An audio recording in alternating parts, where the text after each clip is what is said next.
following is a production of The garage area.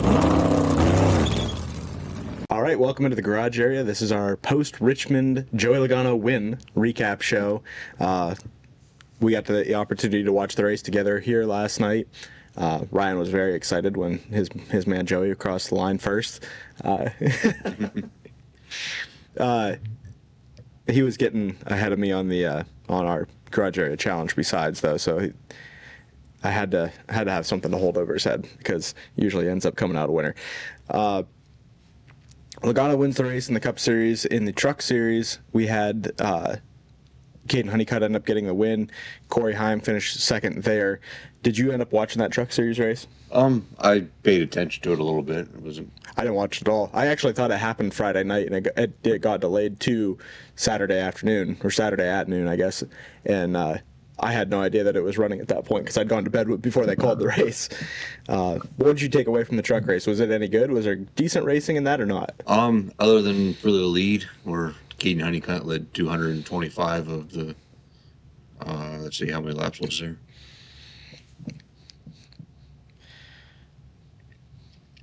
What, 250, I believe. But yeah, 250, yep.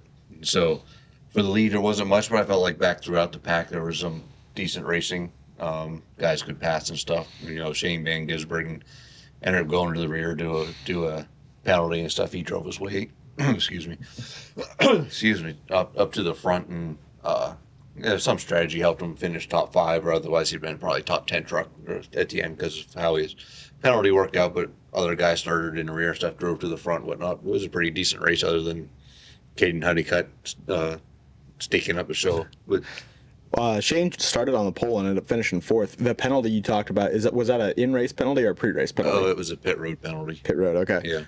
What happened there? It was Grubin tire issue, I think. Tire got away from him or something. So. Sounds familiar. But yeah, that was obviously a great run for him. I'm not sure how many truck starts he's made. Do you know off the top of your head? I remember a couple oval. I think he may have won, or not won, but ran on a Watkins Glen maybe in a truck also. So I'm thinking of 3 over the top of my head right now. But not a tremendous amount that you can think of. So yeah, this year anyways. Yeah, he's ran a few previous years at road courses. Yeah. So for being on an oval, Shane's impressing me quite a bit. And I'm looking like an idiot already saying that he was going to miss the chase. Yeah. And it looks like that he might not be in too bad a spot. I haven't looked at the standings to see where he's at. He's on the cut line 50 above. So it's not set in stone yet.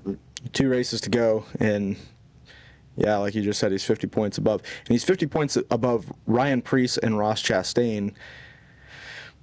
Not 50 points above each of them, but Preece and Chastain are the next 2 guys, and then Keselowski's down there. And we're going to New Hampshire, which I feel like is a track that those 3 guys should be decent at, and have an opportunity to outrun him and close that gap. I don't know. I mean, you got to look at the guys that are in front of him as well. Austin Cindric, he should run well there at New Hampshire. Same as Bubba Wallace. I don't know about Daniel Suarez, but Suarez is, plus 51 to the cut there. So I don't know. It'll be an interesting thing to see as this kind of plays out down the line here. And then Shane did end up finishing 14th in the Cup Series race, which the Cup race was kind of wild with the way that things played out for strategy and whatnot. But we can talk about that in a second, unless you have something else from the truck race you wanted to touch on. Yeah, there wasn't really much to talk about. Just Honeycutt dominated, and that was about it. Do you have the points for the truck series pulled up by chance? I have Racing Reference, so I can look at their points. But what? Okay, so Lane Riggs is still leading. I guess I also have Racing Reference pulled up. Yeah. Honeycutt's in second, 61 points back. Chandler Smith, 150. Christian Eka. So, how many do the trucks take for the chase? I believe there are 10. Okay, and when is Daytona the cutoff for them as well? Do you know? I believe so. Because I know it is for O'Reilly, and that is the next race on O'Reilly's schedule, is the cutoff race. There is no more O'Reilly. There wasn't any this weekend. There's none next weekend, and then Daytona will be the cutoff race for them. So yeah, if they take 10 in the truck series, that puts Tyler Ankrum at the line. Actually, New Hampshire's the cutoff for the truck series on Saturday. So. Oh, this week will be the cut. Yes. Okay, and Okay. Yeah, I see. You got it pulled up here. All right. So do they even go to Daytona? Doesn't look like it, no. Okay. So the trucks, their cutoff will be this weekend, and Tyler Ankrum, if 10 is the number, is 20 points up on Stuart Friesen right now in that 10th position. So that ought to be an interesting battle from them. Moving over to the Cup Series, as I said, no O'Reilly Series race this weekend. It was night racing under the lights at Richmond. I just love a good Saturday night race, especially in the Cup Series. A lot of lead changes in this one because of some interesting strategy. There was a lot of green flag runs and a lot of pit stops, and that kept the order shuffling the whole time. 400 laps there around Richmond. Joey Logano ended up getting the win after starting 10th.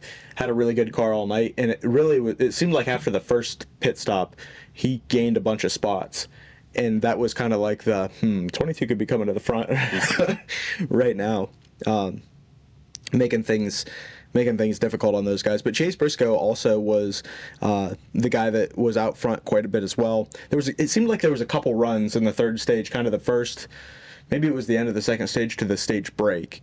And then the first run of the third stage, it seemed like Logano wasn't as good as he was. And Briscoe led a lot of those laps.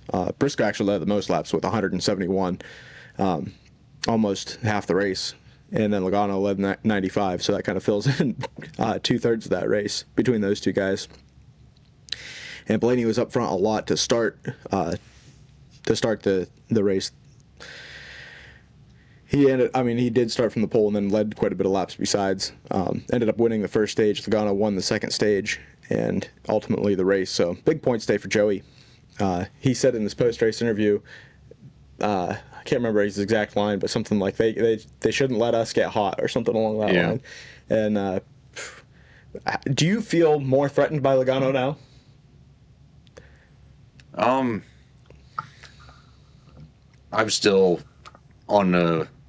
I'm not quite there yet because I feel like it's. Where did he win at Wilkesboro? Yeah. It's to me this is kind of a similar track, kind of short track type feel and stuff, and I feel like there's more mile and a half stuff in the chase and stuff. So I don't feel like he's quite the championship threat yet. So I need to see more in the mile and a half, the high speed tracks before I feel too threatened. Now you said that Iowa wasn't a short track, right? That was your official take? I felt in between on it, but yeah. But he ran really well there to the last pit stop. Was actually in a position to win that race, and then they left that left rear wheel loose. So really, 3 of the last 4 races, and well, at Indy too, he was fast.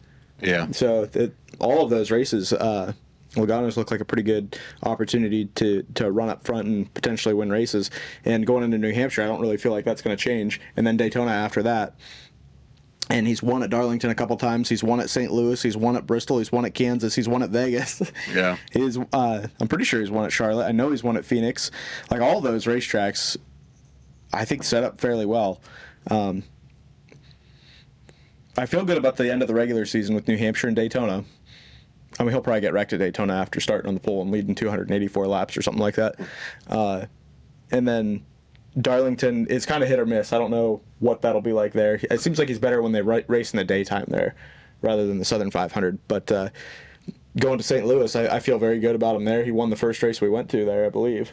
And then Bristol could be kind of hit or miss because you just really never seem to know what you're going to get at Bristol anymore. So I'm not 100% sure what that'll be like.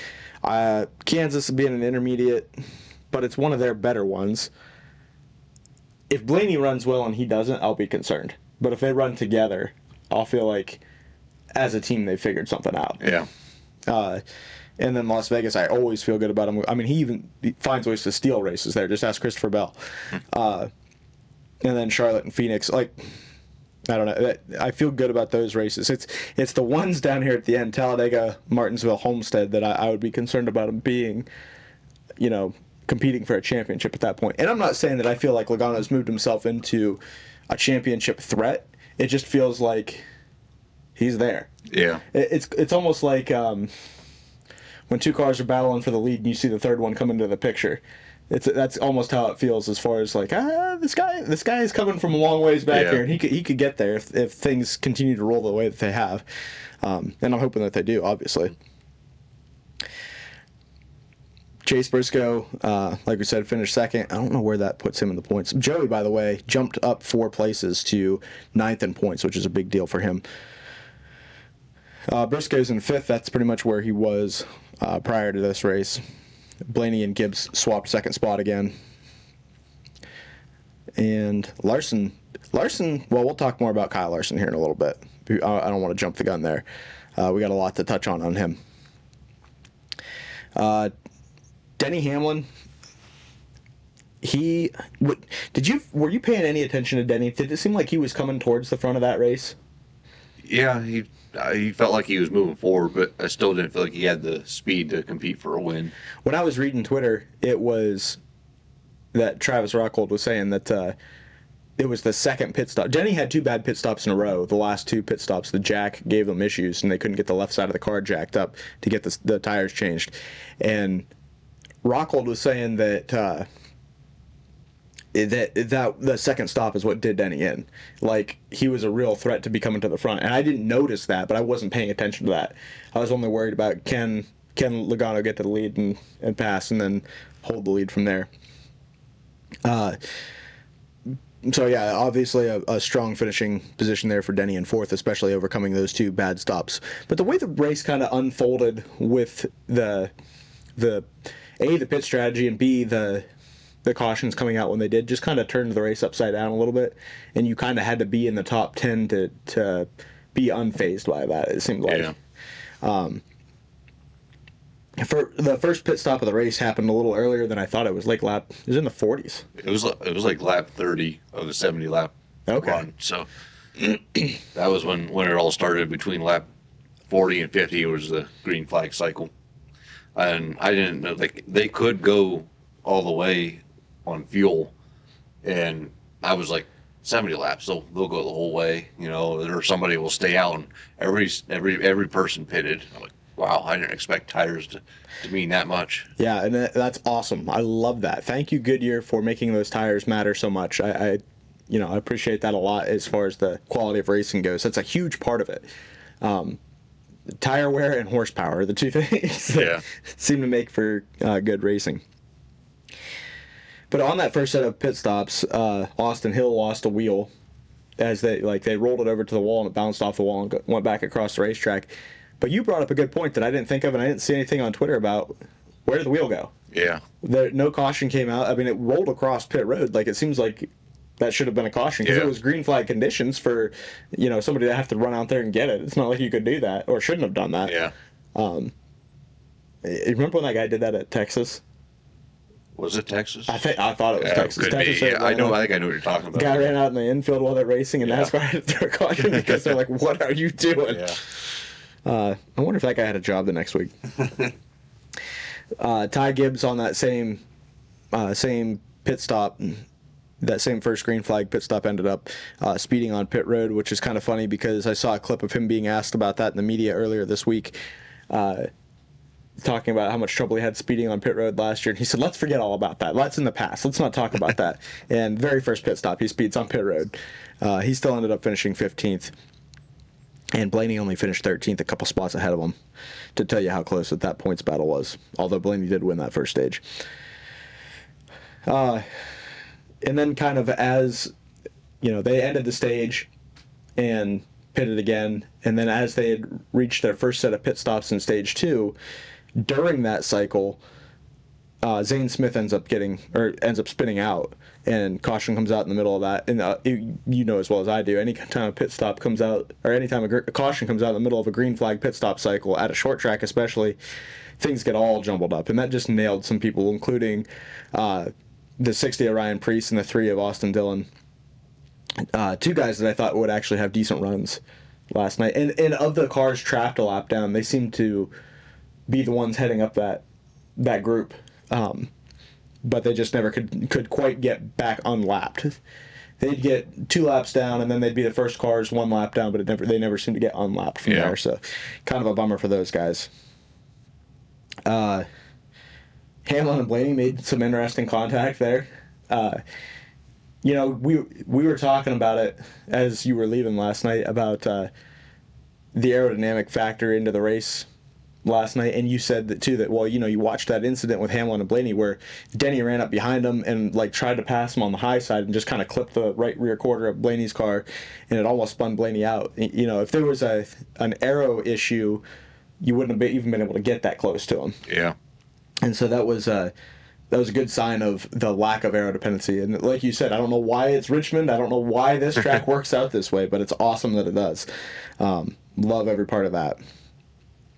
Your main man, Connor Zilic, ends up getting a speeding penalty on pit road under green, especially for as good a run as he'd had. He was just outside the top 10, it seemed like, most of the race. 11th, 12th, somewhere in there.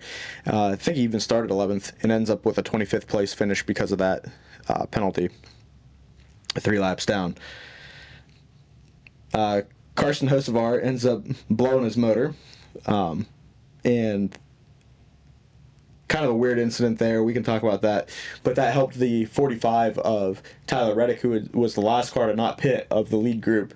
It helped him retain his position on the pit strategy there. It didn't help him for very long as far as winning the race goes, but they talked about how his luck had ended up turning and all this stuff, and he ended up finishing 11th as a result of all that. But it definitely brought him back up into the front of the mix for a little bit. Do you think that Hocevar did it on purpose? I don't think so. People were talking about that on Twitter. They were running so bad, and how frustrated he was just seeing the leaders go by. Somebody said, "Yeah, he downshifted on purpose to blow that thing up. I've seen this happen before." I've not seen any evidence to support that. I don't really follow Carson, so I guess it's possible, but maybe he wasn't referring to Carson specifically, and was just saying he'd seen it happen in racing before. But I remember there was a clip of Kyle Busch came up or whatever that. I don't remember what track it was. He was running so badly on pit road when they were working on his car, he almost just held it to the floor, trying to blow it up so he didn't have to race it anymore. But that's something I could see Kyle doing in that day. But yeah, I mean, Hocevar's got that wildness in him. You never know what's going to happen. But in the same matter, it's like I don't know how you shift down twice into third if you go from 5th to 4th. And yeah, whether you bump the shifter, moving your hand, or what happened, or it seems weird to me also. So yeah, possibly it's a weird scenario, but it's not like the old days either, to where you have a bunch of engines and transmissions and all that stuff just sitting there in the room. That's what do they run, 4 races on a motor? I'm not sure. I'm not sure what the number is now, but it's different than it used to be back in the day. So I would be very surprised, because it feels like that would put them in a hole for down the road. Yeah, I think there's something. I think they're allowed to bring in a new engine if they blow one up or something, but I'm not 100% sure on all the details and rules, since I think only a few people have the rule book, it seems like. That's a good point. Yeah, I don't really know what to make of that. I don't really see any malicious intent on Hocevar's part. I think it was just a mistake that blew it up. Yeah. It just seems like a weird incident for sure. Coming down to the end of the race, kind of the deciding factor was going to be Logano on the second to last pit stop. They had he said that if he was tightened up, he'd be faster, and they apparently did tighten him up, because at the end of that run, he was catching Briscoe a lot, and eventually did pass him. And Steve Letarte was saying on the broadcast, "Okay, now I would pit right now if I was Briscoe, trying to jump him here." Yeah. And literally, Briscoe smoked his tires coming to pit road, and Logano had pitted right in front of him. And just a great pit strategy call by Paul Wolf there to make sure that they were on the same strategy, and he ends up beating Briscoe out by a car length, or beating him off pit road cleanly, and then stretched that lead out a little bit. And then the end of the run, though, Briscoe ended up coming back. Do you feel differently about the way that this race ended versus last week at Iowa, as far as the second place car reeling them in? Oh, definitely. Because, at Iowa, if there's a few more laps, I still think Bell would have struggled to get by Ty Gibbs. But here, I felt if there was a couple more laps, Briscoe would have had a shot to get by Logano. I just and them two themselves were close enough on speed. If one held up the other, it wouldn't have surprised me. Logano's great at blocking, Yeah. running lines or whatever and stuff. But in the same manner, I just felt like the aero tightness and stuff that happened at Iowa wasn't happening here at Richmond. Right. And I felt like once you got up to a guy, you could pass him and not have to. It felt like that Briscoe could close up with any line he would chose, whatever the wording is there, whatever line he so chose to gain the advantage and to close that gap. And it didn't seem like there was any sort of penalty for being in the same line that Logano was, where at Iowa there definitely was if you were in the same line. So yeah, I had a big issue with the way that the race closed out last week as far as the aero blocking and aero dependency and all that, and I had no issues with how it worked out today. Now you could say that I was biased because my favorite driver won, but I truly think that if you switched the cars in both those scenarios, I would feel the same way. If Logano won the way that Ty Gibbs did, I'd feel good that Logano won, but not how he won. Yeah. And I feel great about how he won at Richmond. I mean, just was able to hold him off. What really hurt Briscoe was that one lap car with 2 to go, I think, or 2 to go coming off 4 or something, or going down the backstretch 2 to go or something like that, and Logano got away, and I just, Briscoe closed up a couple of car lengths that lap, but you have to take a couple laps to regroup from something like that and get back to him. Yeah, that's a difficult spot to be in for those guys, as they have to work their way through lap traffic in a narrow racetrack that you need the whole width of the racetrack to really build your momentum down each straightaway and all that. So, I was really happy with how it all turned out, both from a racing perspective and a results perspective. Logano gets his second win of the season, launches himself up a few spots in the chase, and on to a championship from here, hopefully. I don't know about that. The race did only end with 11 cars on the lead lap. Shouting out some of these other guys that finished well. Austin Cindric, I knew that he was running well. I didn't realize he got a third-place finish. That was good for him. Your guy, Chase Elliott, ends up with a fifth-place finish, which you said felt like a win based on how he had run in the past at Richmond specifically. Kyle Larson ends up with a sixth-place finish after they were initially junk to start the race. They said on the broadcast that he probably wasn't used to running this bad and all that kind of thing. And he said he was like a half a second slower than the leaders, like on the same similar strategy or whatever, and it was not normal for that. Yeah, he was getting killed as far as all that went, and being able to keep time with the leaders. And he had gone almost 2 laps down twice, I think. Yeah. And then that was after they'd pit and put new tires on, and then they would make their way all the way back up to either the first car 1 lap down, or they'd pass the leaders and be the last car on the lead lap or whatever, and it ends up resulting in a 6th-place finish for him. Let's just talk about him now. Kyle Larson. They told him, explain to me how the Knoxville Nationals work. You're the bigger dirt race fan than I am. I do enjoy it, but explain to me how this all sets up, because this week they had run a variety of races, correct? Yeah, preliminary races or whatever that set up points and that determine your starting position. And Larson was going into this knowing that even if he made the main event feature, it was going to be on Saturday night, same night that Richmond's Cup race was being run, and he was just going to be out of luck. Yeah. And so he's running against the best in the sprint car world here at Knoxville, just for fun, essentially. Like, he knows that he's not going to be in a position to end up running the feature, no matter how good he does. Some of the events still paid cash because they had to eat racing and stuff and whatnot, so it's like you're running for nothing. But well, I guess I'm saying, like, he's running in the Knoxville Nationals knowing that he doesn't have a chance to win it, not because of car's performance, but because of his own schedule, preventing that from happening. So then it starts to rain at Knoxville, and it's pushing the start of the race back. And Larson, by the way, has set himself up to be on the pole for this featured race. Yeah. Like, he's the best car there all week. With a little bit of altercation between him and Ryan Timms. I did learn he is part Japanese. He made that very clear. Tim's car owner didn't seem to know that. Got the wrong Asian. I guess. Anyways, so Larson is positioned himself to be starting on the pole for the feature at the Knoxville Nationals. I'm as bad as you today. And just knowing that he's not going to be able to race it. Well, then the rain pushes back the start time and pushes it back even further.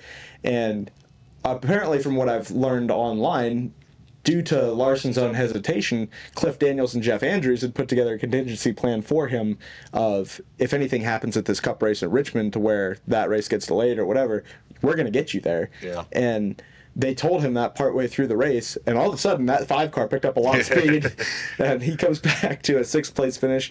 You see the onboard of him on pit road after the race. Like, he stops the car, and in seconds you see him running down pit road. I saw that. And I saw NASCAR Sarcasm said that I've seen drivers whose car was on fire get out slower than this. And imagine he had his belts off as soon as he crossed the start-finish line. maybe before. Yeah. Window net down, like Blaney at that All-Star race in Texas. He ends up getting out of the car and just flying off of pit road. Nobody got a chance to talk to him after bringing that car home 6th. And they fly him immediately from Richmond to Knoxville, which my impression was that that's Knoxville, Tennessee, which is just a couple states over and not a big deal. It's Knoxville, Iowa, and that's a lot more states over. And I didn't really think that he would stand a chance once I realized that was where it was at. And I'm like, well, he wouldn't have taken off in that plane if they didn't think that they could get there on time. Yeah. And it was late. It's probably 11:30 last night, and I'm looking at Twitter, and I see that Matt Weaver has shared the link to track his flight. And I'm looking at the little airplane going, he's just barely off the edge of Virginia right now. And I scroll the map out, and I'm like, it's a long ways to Iowa from here. I woke up in the middle of the night because my daughter had woke up crying, and of course I didn't go take care of her, my wife did. But when that happened, I looked at my phone and I saw a tweet saying that Larson has arrived, and he was actually being interviewed before he got in the car to run the feature, and I was like, that's impressive. And just that in itself was a cool story. I actually tweeted that more people were tracking his plane than Air Force One. It was Race Force 5 that they were keeping an eye on last night. And not only does he end up making the event, then I find out when I wake up this morning, the dude won it. Yeah. And I got, I'm not a Hendrick fanboy like yourself. I don't get all warm and fuzzy when I see that Hendrick car scheme or anything like that. But Kyle Larson is a great race car driver. Yeah. Even though that, he's not won a race in over a year and all this stuff, blah, blah, blah, blah, blah. When it comes to just wheeling a car, Kyle Larson is very good. I don't know if I'm willing to say he's the best in the world, if he's the best in the country, whatever. But he's very good. I mean, he's in the top 5 of race car drivers on this planet right now, I would say. Yeah. And the fact that you can get out of a 400-lap race at Richmond, fly halfway across the country, and get in a sprint car, a winged sprint car. Are they 410 sprints? Is that? Yeah, I believe so. And end up winning the biggest sprint car race in the world. Yeah. Is impressive. And all props to Kyle Larson for that. I wish you raced for somebody other than Rick Hendrick.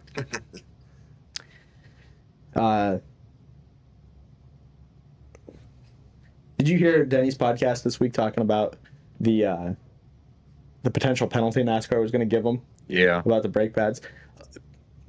I get why the rule is structured the way it is. Yeah. I'm not here to argue about that. Do I wish it was differently? Yes. Should you be allowed to make changes for a safety concern? Probably. But the rule's written the way it is, and it has to be stuck to because that's the way it's written. I mean, it's how professional sports work. And but I think that the funny thing was that NASCAR telling him that they will make a penalty for him if they decide to change those pads. And he said that he wasn't going to get on the racetrack with those. It was going to be a penalty if he didn't get on the track and race. Yeah. Which that was interesting. He was wanting to change the brake pads and take whatever penalty there was, and they said there is no penalty. You just cannot do this. And he was saying, well, what if I just don't race? And they said, we will find a way to make sure that you are severely penalized for that. So, and Hamlin put together a gutsy race last week for, I don't remember where he finished last week, but that like you say, NASCAR stuck to the rules that you can't change your brake pads, but that will make up a rule to penalize you. There's still some of that heavy-handedness almost. Yeah. So, but you almost have to be though. I don't know what else you could do. Like you can't let a team, especially like a Joe Gibbs car, especially Denny Hamlin leading the championship standings. Just you can't change the brakes and stuff and whatnot. But I also like I say you can't make up a rule on the spot to penalize somebody like he doesn't race or something like that. And so I would say, well, if you don't race, then you just only get 0 points, that'd be your penalty. You can't just like, I don't know how you can make up something else or say, well, you're not going to make the chase. That would be the only other thing. Yeah. Well, I think that the problem with some of this stuff, I agree with the chase part of it, is with the charter situation of guaranteeing that 11 car starting spot. Yeah. The driver needs to be in that 11 car. You Yeah. know what I mean? Like, unless you're going to put somebody else in the car. Yeah. Then that has to be, like, for NASCAR to issue the charter, you've got to race it. Like, that's got to be a thing that they follow through on. Because NASCAR's giving a little bit as far as the charter system goes. Because it used to just be you just brought a car and raced it. Whoever you were, they didn't care. NASCAR didn't care, and things are a little bit differently now. So you need to have Denny in the car. Like, I get all of that, but I do agree that and again, this is all hearsay based on what Denny said. I didn't listen to Holler talk or find out what they had to say. I mean, if Denny felt safe, he could have gone out there, ran a lap, and parked it. Yeah. To me, NASCAR couldn't have done nothing about it. That's mechanical failure. Yeah, that's a good point there. So it almost sounds like Denny's whining a little bit too much about nothing there. I mean, he's making a serious point that I do. Well, I get his point. Yeah. Like, NASCAR shouldn't be able to make up a penalty. If you want to say you have to start, it's fine or whatever, but start and park it or whatever, that would have been the worst case that should have ever happened. Yeah. But it almost seemed like it was Denny saying, well, they threatened me with making up a penalty when all I was trying to do was have a safety concern. Well, it was a performance issue is what your main issue was. Now, I understand he was having brake pedal issues, which is a safety concern, but whatever. They had that all hashed out. Did you see the Ty Gibbs scheme that he's going to run at Bristol, the tribute to the M&M's car? Yeah. Did that bother you in any way? Did you feel good about it? What was your thought? I think it's pretty neat, considering it's the driver that it's going to compete well at Bristol. I mean, he won there in the spring. It's kind of the reason why Kyle is not at Gibbs anymore was because of Ty Gibbs. Yeah. So it's pretty much Kyle's old ride. I mean, I imagine Ty grew up pretty much watching Kyle's life, and I imagine he talked to Kyle a lot of stuff, being the son of Joe Gibbs. So I think it's kind of a cool thing. See, I don't necessarily agree though, because I don't think that people make that comment. It is Kyle's old car, but I don't think that Kyle's not at Gibbs because of Ty. Okay. Because I think that he could have gotten the 19. Like, Truex could have retired, and he could have gotten that car. Like, I think there was definitely Ty Gibbs was getting in a Joe Gibbs Racing Cup car.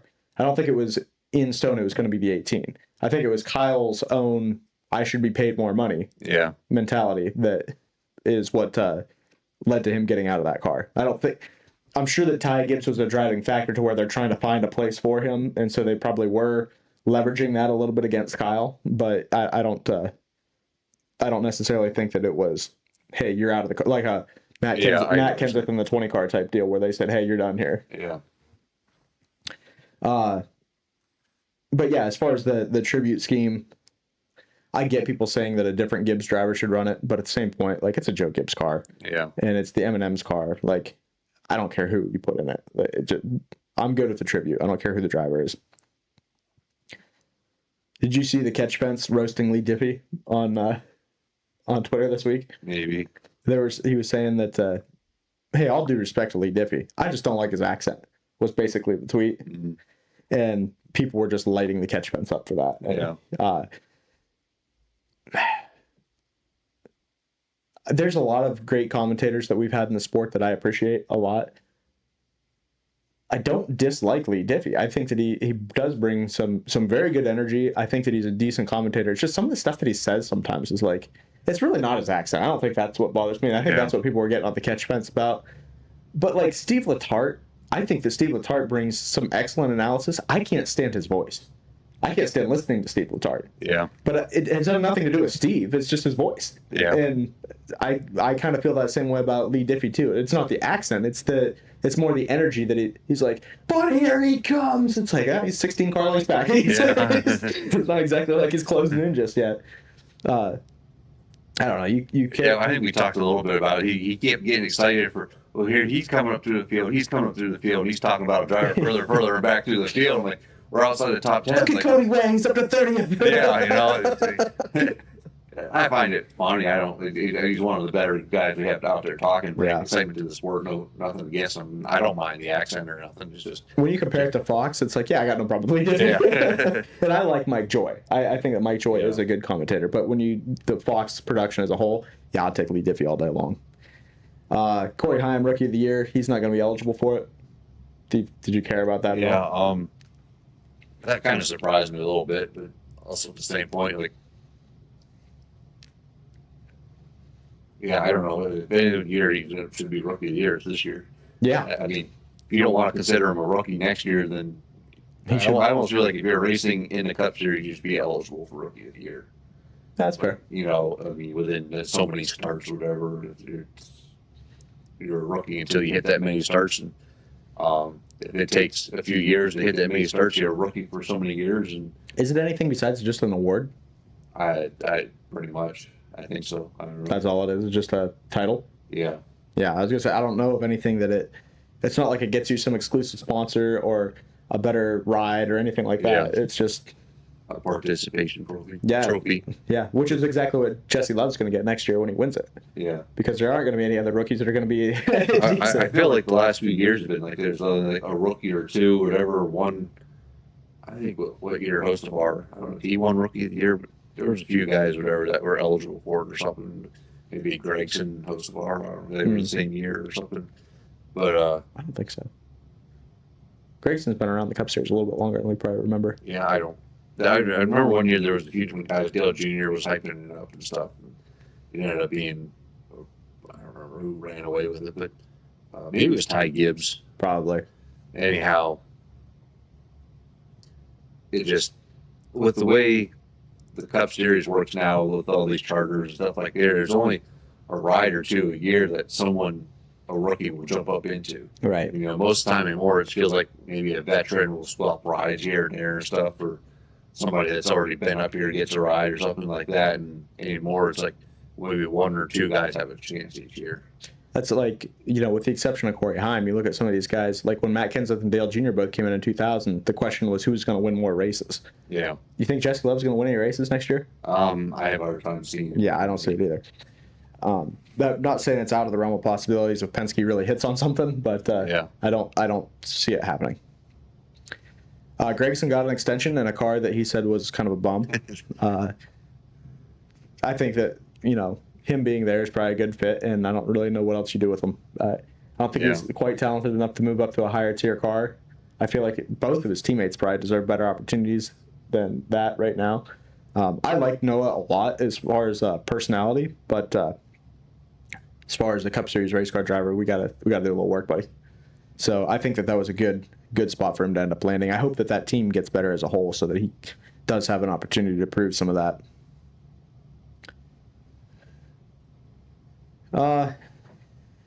Anything else that you wanted to touch on from the Cup race?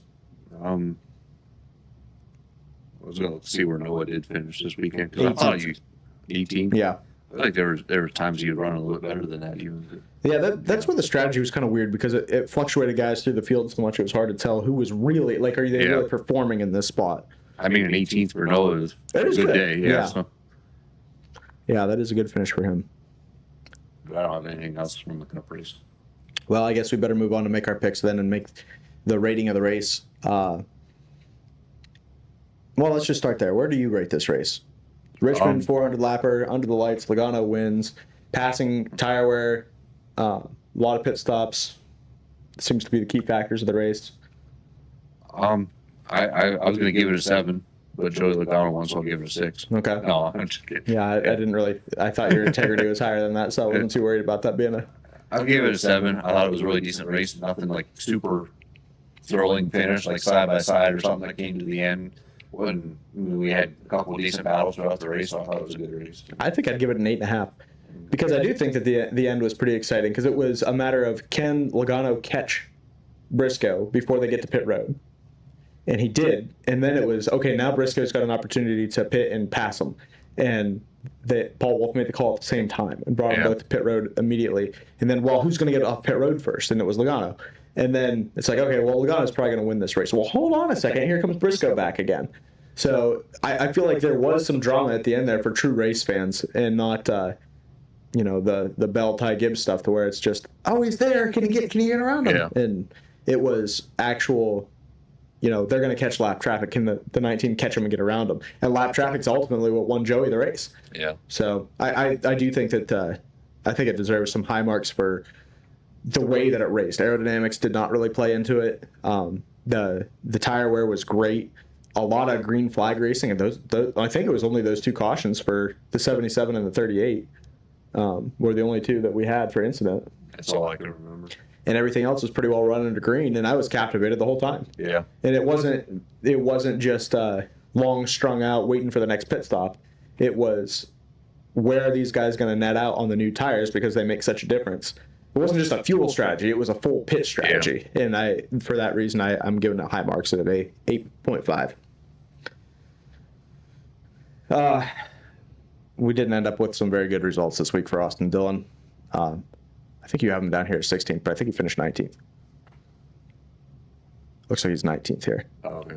On the sheet. I mean, if you want to give me 16th place points, that's fine. Chastain ended up with a 12th, so you ended up gaining some more points on me. You're up to an 83-point lead, which is going to be a struggle. I think that I just finally need to light the match here.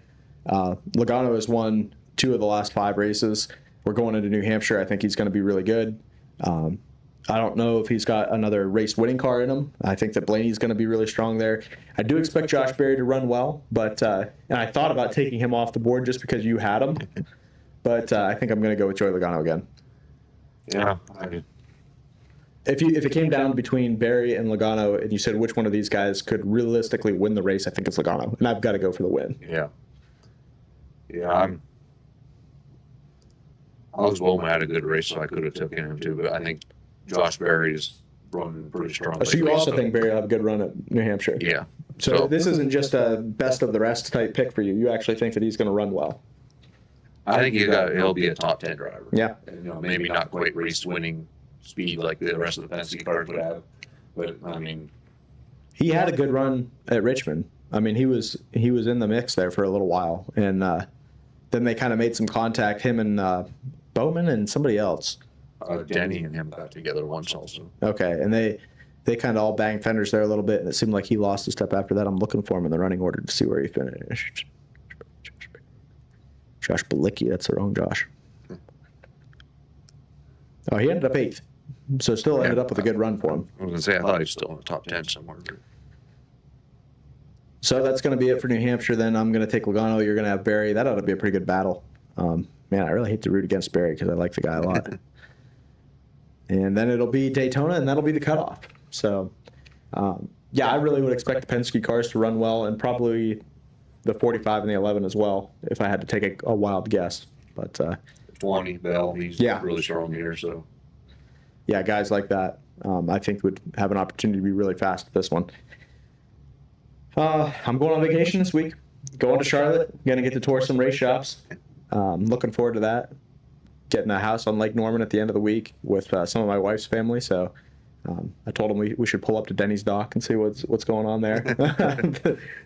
I think that the house would be hard to miss.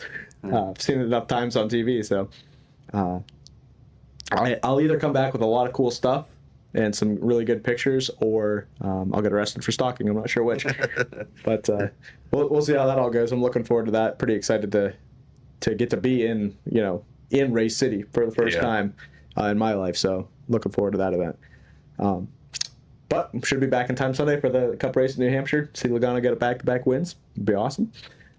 See how that all goes. So until then, appreciate everybody that watches, listens, and follows what we're doing here.